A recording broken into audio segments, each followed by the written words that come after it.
Live from KSAT 12, the Nightbeat starts right now. Your power bill coming up for discussion. The reason CPS Energy says rates need to increase and what could happen if they don't coming up. And a shooting turned carjacking in Southtown. It's today's big story. We're hearing from neighbors as police cornered the suspect. It's coming up.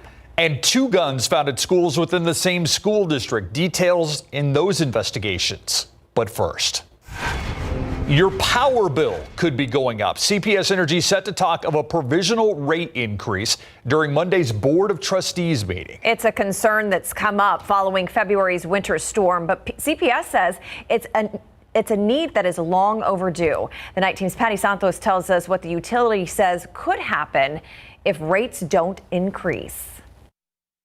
Longer and more frequent outages, bigger bill increases in the future are among the list of reasons given by CPS Energy as to why a rate increase is needed by this fall.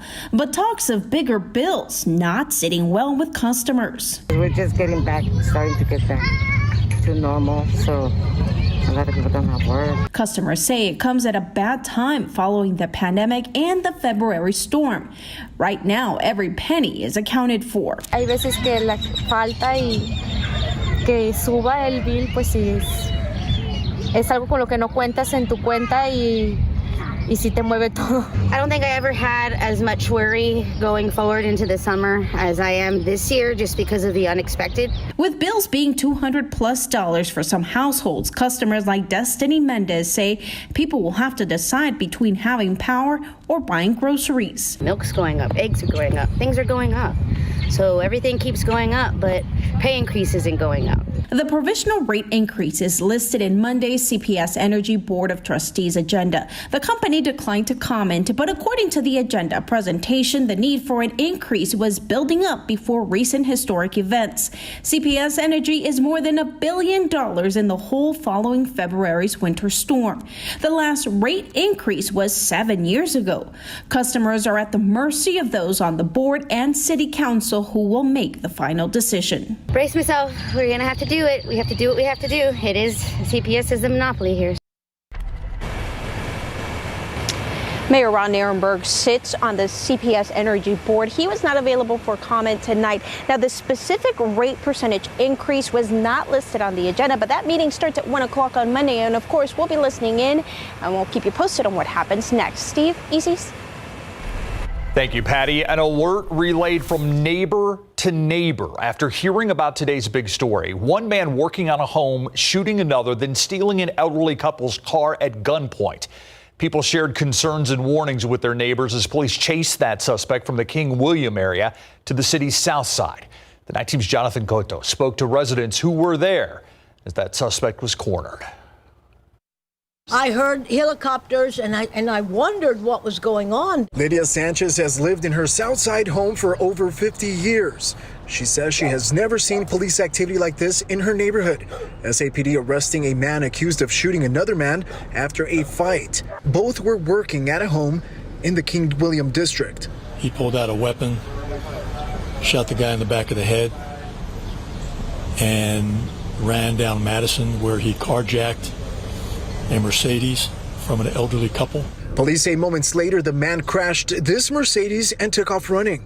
Deborah de la Cruz says she was outside with her daughter when police warned her a suspect was at large. We gave everybody a heads up that kind of is in the neighborhood, even the mailman at that, to kind of just give them a heads up like, hey, this is what they told us, just kind of keep your eyes out so this way nobody else gets hurt. The suspect was later arrested on Recio Street on I-35. Police say they cornered him behind this truck. A friend of mine called and she said, listen, I just heard on the news that you better lock your doors because there's a criminal, somebody shot somebody.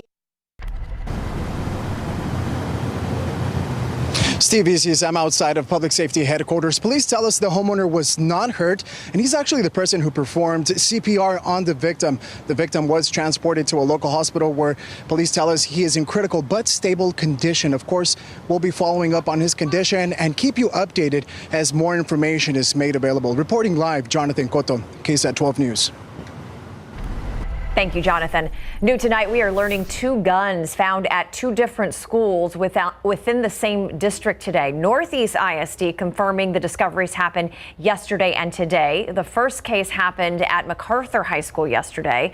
The district says a student was in a hallway alone and seemed to be acting suspicious. An administrator and an officer called the student into a classroom.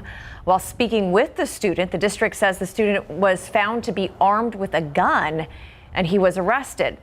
The district says there was no threat. According to investigators, the student explained he had the gun for his own protection for, quote, things occurring outside of school, end quote. Another gun was found today, this time inside a school bathroom at a middle school. Investigators now working to find out who left it there. The district says a student happened to find the weapon at Ed White Middle School after school was dismissed. The student reported the gun to staff and it was secured. The district is reviewing video from outside the restroom to determine who left the weapon behind. Trouble's continuing in the Bexar County Jail, or at least for those who work there. Tonight, 2 deputies now off the job, one of them accused of ordering the assault of an inmate. A mugshot now released for 34-year-old Deputy Frank Ramos. He is the 9th jail worker or deputy arrested in 2021 so far. A total of 11 jail workers or deputies were arrested in 2020. Sheriff Javier Salazar says video and audio shows Ramos ordering the attack of a 45-year-old inmate after he apparently catcalled a female deputy on Monday. Ramos was fired, faces charges of official oppression and assault bodily injury. Salazar also says he hopes to file federal charges, but it will be up to a federal court whether or not to pursue them. Meanwhile, the sheriff says the part-time deputy who was catcalled, the female deputy, is also off the job tonight. The sheriff says Jasmine Ramos was fired for failing to stop the attack on that inmate. New developments in the Jeffrey Epstein case. His death in a New York jail now revisited after 2 prison workers meant to guard the sex offender admitted to lying on prison records. Prosecutors allege the guards shopped online for furniture and motorcycles and walked around the unit's common area instead of making required rounds every 30 minutes. Both also appear to have fallen asleep during a 2-hour period, according to an indictment. The Associated Press notes both were working overtime the night Epstein was found dead. Because of a plea deal with prosecutors, both will serve no time behind bars. They would be subject to supervised release and community service if a judge approves the deal. More fallout following the end to a foster care contract locally. Nearly 100 jobs are now being terminated. It comes after Family Tapestry, the division of the children's shelter, terminated its contract with the state to manage the placement of foster children. Now, with the job back in the hands of the state, the children's shelter confirmed it will lay off employees in its Family Tapestry division. 93 affected full-time employees are scheduled to have their last day of employment on July 13th. The children's shelter says they notified the employees last Friday and have a severance plan in place. Hey, today we started at 66, topped out at 86, pretty close to average for this time of year. Right now, readings are generally in the 70s to near 80s. Stinson at 80 degrees, 79. Helotes 76 right now in Bulverde. And officially in San Antonio, we're checking in at 78. Still 82, meanwhile, in Del Rio. Tomorrow, we'll start the day in the upper 60s, near 70 degrees in spots. But what we're watching is this swirl in the Gulf of Mexico. We're going to talk about that and what that means for your weekend, particularly in terms of rain chances. Coming right up, Steve. Thank you, Adam. Turning now to the vaccine rollout. Tomorrow, 900 doses of the Johnson & Johnson vaccine will be made available at a Fiesta-themed vaccine clinic. It's going to be happening at the 2600 Plaza building on Southwest Military Drive from 9 in the morning till noon. And KSAT Explains is helping you prepare for Fiesta, the party with a purpose, less than a month away. And the KSAT Explains team takes a look at the reasoning behind San Antonio's Fiesta traditions, how the 3 major parades came to be, and the story behind the Fiesta royalty. Just some of the history KSAT Explains looks into. And you can find it right now on ksat.com/explains or the KSAT television app. It's available on most streaming devices.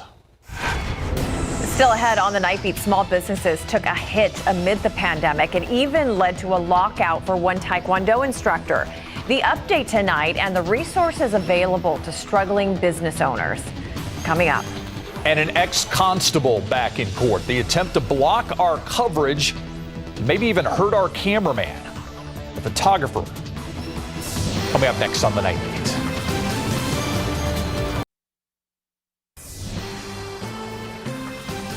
Court appearances were largely made virtual because of the pandemic. Today, ex-constable Michelle Barrientes VELA made her first in-person appearance since then.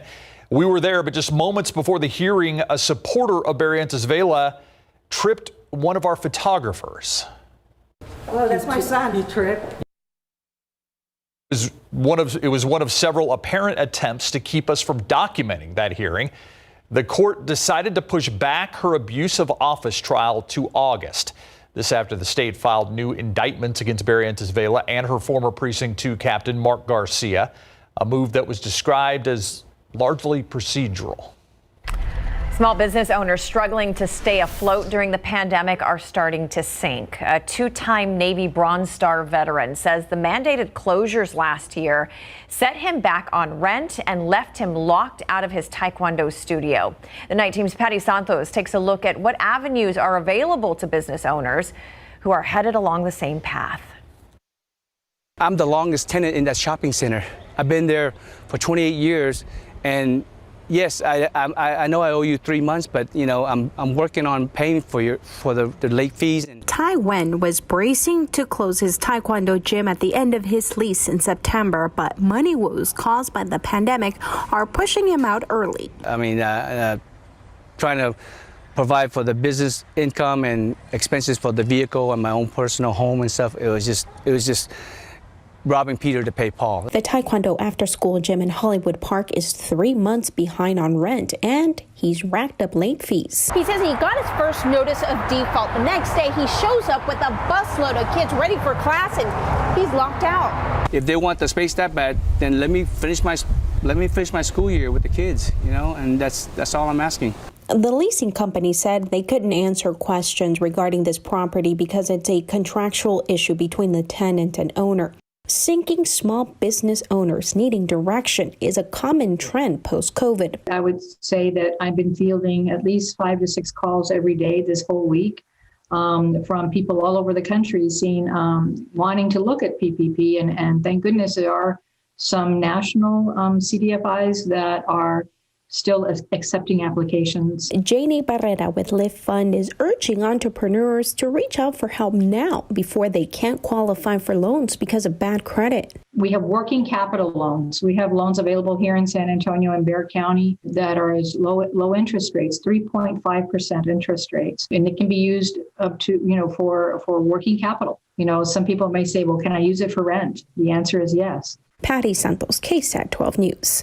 Now tonight, Wen tells us he dipped into his retirement fund to be able to pay the rent he owed, and he hired an attorney. He is now scheduled to start classes back up again on Monday. The studio will be open until September, and he hopes the community will support him as he tries to make up the retirement money. And to find out more information on loans and legal questions, you can contact launchsa.org and Lift Fund.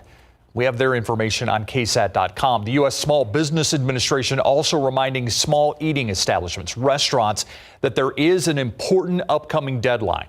The Restaurant Revitalization Fund applications are being accepted until Monday at 7 p.m. There's still time. You can access that online portal at sba.gov.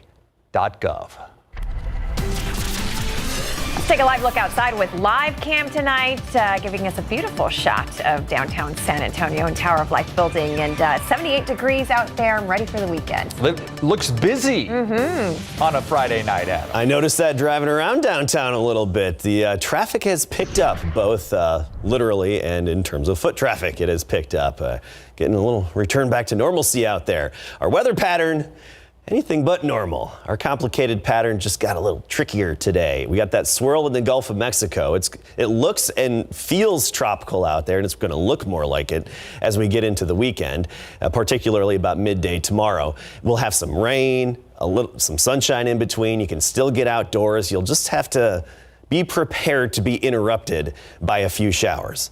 If you ever spend time in Florida or along the Gulf coastline, that kind of weather that you typically see in the summertime, where you get some sun And then some afternoon storms popping up that can be fairly random. So let's talk about it. We're tracking this swirl in the Gulf of Mexico. And the National Hurricane Center has it at this 50% chance of developing into a tropical disturbance, maybe a low-end tropical storm. Odds are against it. Here's my main point. Even if it's given an official title, okay, and we don't call it the swirl in the Gulf, it doesn't matter. The impacts here are going to be the same. So it doesn't matter what kind of title it has around here.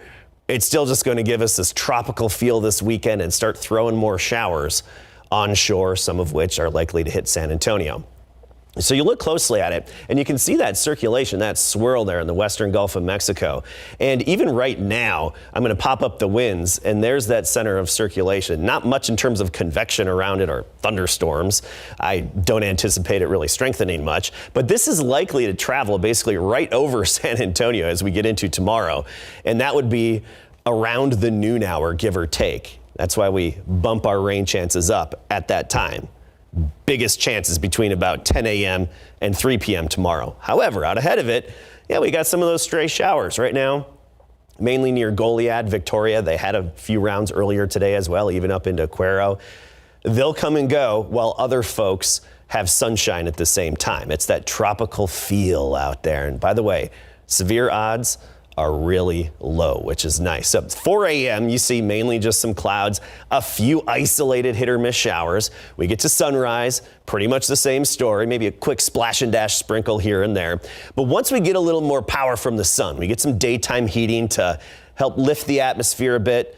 By the noon hour, even 11 a.m., likely to have a little more coverage in and around Bexar County and surrounding counties as well. So not the situation where everybody's going to see rain at the same time, but we'll probably have a few of those tropical downpours developing and coming and going, mainly in the midday and afternoon hours. So that's why we bumped our chance here to 60% around the noon hour, give or take a few hours, and then tapering off later in the afternoon. Again, you can get outside periodically, just be prepared to have to wait out a thunder shower or two. 66-degree dew point out there. It's muggy. That's that tropical feel. Tomorrow morning, right near 70. By the afternoon, near 80. Sunday, pretty much the same temperatures. Southeasterly breeze at 5 to 15. We'll have some sunshine mixed in with some of those sporadic showers. It's the kind of situation where it could be pouring in Helotes, but Selma could have sun at the same time. Right? They pop up randomly. That's what happens with this type of weather pattern. Sunday, very similar, but I think we'll have slightly better coverage around South Texas on Sunday. That's for the afternoon hours. A lot of this is diurnally driven, so especially in the afternoon, you start to see a little more of the activity. And into next week, we still have some scattered shower activity with that tropical air Monday and even lingering on into Tuesday. Again, these really not looking at anything severe, just those good downpours that are sometimes fun to watch from the porch. All right. Thanks so much, Adam. All right. Phil Mickelson not done yet playing for major championships. It's interesting because he hasn't really had that good of a golf game recently, and here he is, one of the leaders at one of the big majors. And when we come back, we'll show you how he was able to pull this off today. What makes it even more attractive as far as a gee whiz moment is his age. And baseball and softball high school playoffs coming up. Our San Antonio Spurs are now in full off-season mode as they recover from the first time in franchise history they failed to make the playoffs in back-to-back seasons. That happened when they lost their play-in tournament game against the Grizzlies in Memphis on Wednesday, 196. Now, as the Spurs discuss the future of free agents such as DeMar DeRozan, Rudy Gay, and Patty Mills, the future looks bright with players such as Lonnie Walker IV, Devin Vassell, and Keldon Johnson to help provide a spark during the COVID-compressed 72-game season. But after 2 seasons in silver and black, Johnson has yet to make the playoffs. Does that serve as motivation? Definitely, I think 100%. I feel like we hungry, and we ready to get back to it, And it's not a good feeling not making the playoffs. I can tell you that. The final play-in game tonight in San Francisco as the Warriors host the Memphis Grizzlies for the 8th seed in the Western Conference playoffs. Shades of Wednesday's Spurs games. The Grizzlies get out to an early 13-point lead, but the Warriors have Steph Curry, a jumper in the lane plus the foul, a 3-point play, then the 3 plus the foul, a 4-point play, then the 3 in transition from the parking lot. Curry scores 10 points in 51 seconds. Warriors down 1 to start the second, but the Grizzlies having a hot night behind the arc. Xavier Tillman for the 3, Grayson Allen for the 3, Memphis 9 for 17 from three-point land. In the first half, their largest lead was 17. Let's see where they are now with just about 5 minutes to play in this game. The Grizzlies still hold that lead right now, 91-82. The loser is out. Phil Mickelson looking to become the first player to hold a lead 54 holes into one of the majors at 50 years of age or older since 59-year-old Tom Watson pulled it off at the 2009 British Open. Lefty started the back 9, made the turn at 2 over, but then came to the front 9 where he scored a bogey-free 5 under 31, sinking a 25-foot birdie putt at number 9 to finish with a 3 under 69. Look at that approach. That put him at 5 under for the tournament and the clubhouse leader at the time, but Phil would have to settle for a tie for the lead thanks to the play of Louis Oosthuizen, who did one better in the second round by shooting 4 under. I'm having a lot of fun, and to play well, to know I'm playing well heading into the weekend, to be in contention, have a good opportunity. I'm having a blast. I'm excited for the weekend. So this has been a lot of fun. Yeah, good for him. He makes a cut as well as in the clubhouse lead. And at the time now he is tied for the lead with Louis. And then he's go all the way down to Brandon Grace, who's also tied at 4th. Then some other notables, including Tony Finau, Jimmy Walker, Ricky Fowler, Rory McIlroy, and Jordan Spieth, all playing at 4 over. High school softball, baseball playoffs are coming up next. Jimbo Fisher making his annual trek to the Alamo City for Coaches Night for the San Antonio Aggie Club, held at Tejas Rodeo. Because of the size of the crowd, Fisher covered a number of subjects for us before his address and question-and-answer session with the fans, coming off his best season yet in Aggie Land after leading the Maroon and White to 91 finish and 4th overall in the country. Vindication for being left out of the college football playoffs. Now he has to find a new starting quarterback after Kellen Mond was drafted by the Minnesota Vikings. Do you have a replacement for Kellen Mond in mind?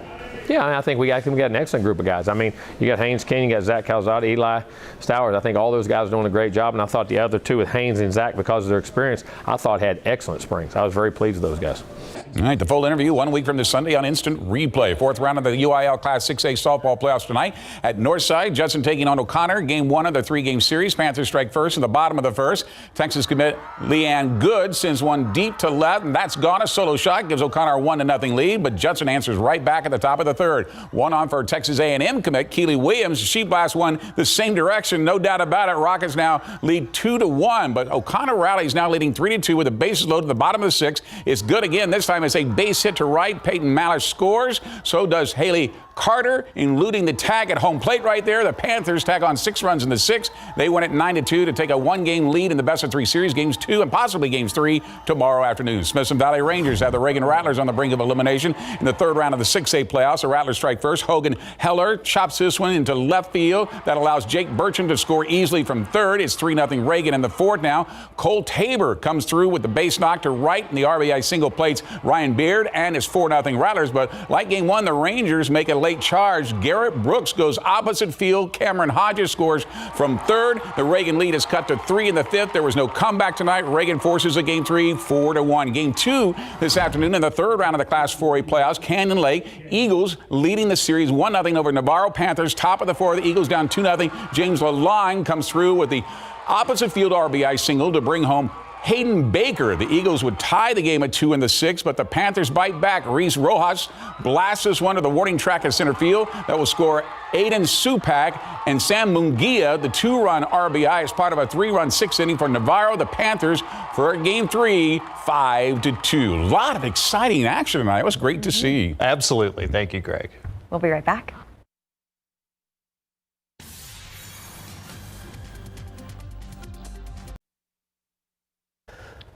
All right, here's a good way to put it for the weekend. All weekend. Along the Rio Grande, minimal chance of rain. Along the Gulf Coast, higher chance of rain. Everybody in between, well, you can see how we fade from minimal chance west and highest chance east. We'll have some of those tropical downpours popping up periodically. You can still mow the lawn and stuff too. For the rest of us, maybe. GMSA starts at 6 in the morning.